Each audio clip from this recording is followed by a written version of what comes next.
Herr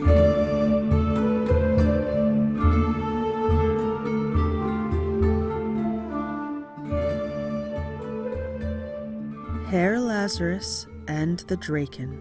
Once upon a time there was a cobbler called Lazarus, who was very fond of honey. One day, as he ate some while he sat at work, the flies collected in such numbers that with one blow he killed 40. Then he went and ordered a sword to be made for him, on which he had written these words, "With one blow I have slain 40. When the sword was ready, he took it and went out into the world, and when he was 2 days' journey from home, he came to a spring, by which he laid himself down and slept. Now in that country there dwelt Draken, one of whom came to the spring to draw water.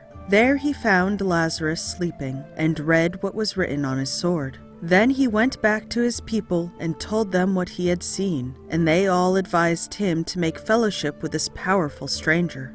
So the Draken returned to the spring, awoke Lazarus, and said that if it was agreeable to him, they should make fellowship together. Lazarus answered that he was willing, and after a priest had blessed the fellowship, they returned together to the other Draken, and Lazarus dwelt among them. After some days they told him that it was their custom to take it in turns to bring wood and water, and as he was now of their company, he must take his turn. They went first for water and wood, but at last it came to be Lazarus' turn to go for water. The Draken had a great leathern bag holding 200 measures of water. This Lazarus could only with great difficulty drag the empty bag to the spring, and because he could not carry it back in full, he did not fill it up at all, but instead he dug up the ground all around the spring. As Lazarus remained so long away, the Draken sent one of their number to see what had become of him. And when this one came to the spring, Lazarus said to him,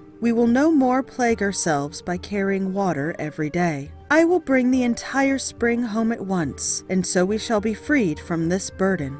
But the Draken called out, "Oh, no account, Herr Lazarus, else we shall all die of thirst. Rather will we carry the water ourselves in turns, and you alone shall be exempt." Next it comes to be Lazarus's turn to bring the wood. Now the Draken, when they fetched the wood, always took an entire tree on their shoulder, and so carried it home. Because Lazarus could not imitate them in this, he went into the forest and tied all the trees together with a thick rope, and remained in the forest until evening. Again, the Draken sent one of them after him to see what had become of him. And when this one asked what he was about, Lazarus answered, "I will bring the entire forest home at once, so that after that we may have rest." But the Draken called out, "By no means, Herr Lazarus, else we shall all die of cold. Rather will we go ourselves to bring the wood, and let you be free." And then the Draken tore up one tree, threw it over his shoulder, and so carried it home. When they had lived together for some time, the Draken became very weary of Lazarus, and agreed among themselves to kill him. Each Draken, in the night while Lazarus slept, should strike him a blow with a hatchet. But Lazarus heard of this scheme, and when the evening came, he took a log of wood, covered it with his cloak, laid it in the place where he usually slept, and then hid himself. In the night the Draken came, and each one hit the log with a blow with his hatchet, till it flew into pieces. Then they believed their object was gained, and they lay down again. Thereupon Lazarus took the log, threw it away, and laid himself down in its stead. Towards dawn he began to groan, and when the Draken heard that, they asked what ailed him, to which he made answer, "The flies have stung me horribly."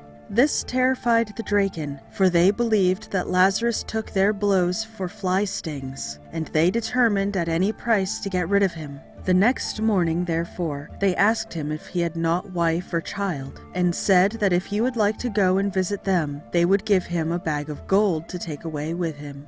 He agreed willingly to this, but asked further that one of the Draken should go with him to carry the bag of gold. They consented, and one was sent with him. When they had come to within a short distance of Lazarus's house, he said to the Draken, "Stop here, in the meantime, for I must go in front and tie up my children lest they eat you." So he went and tied his children with strong ropes, and said to them, "As soon as the Draken comes in sight, call out as loud as you can, 'Draken flesh! Draken flesh!'" So when the Draken appeared, the children cried out, "Draken flesh! Draken flesh!" And this so terrified the Draken that he let the bag fall and he flew away. On the road he met a fox, which asked him why he seemed so frightened. He answered that he was afraid of the children of Herr Lazarus, who had been within a hairbreadth of eating him up. But the fox laughed and said, "What? You are afraid of the children of Herr Lazarus? He had 2 fowls, one of which I ate yesterday. The other I will go and fetch now. If you do not believe me, come and see for yourself. But you must first tie yourself on to my tail." The Draken then tied himself to the fox's tail, and went back thus with it to Lazarus's house, in order to see what it would arrange. There stood Lazarus with his gun raised and ready to fire, who, when he saw the fox coming with the Draken, called out to the fox, "Did I not tell you to bring me all of the Draken, and you bring me only one?" When the Draken had heard this, he ran away at once, and ran so fast that the fox was dashed in pieces against the stones. When Lazarus had got quit of the Draken, he built himself with their gold a magnificent house, in which he spent the rest of his days in great enjoyment.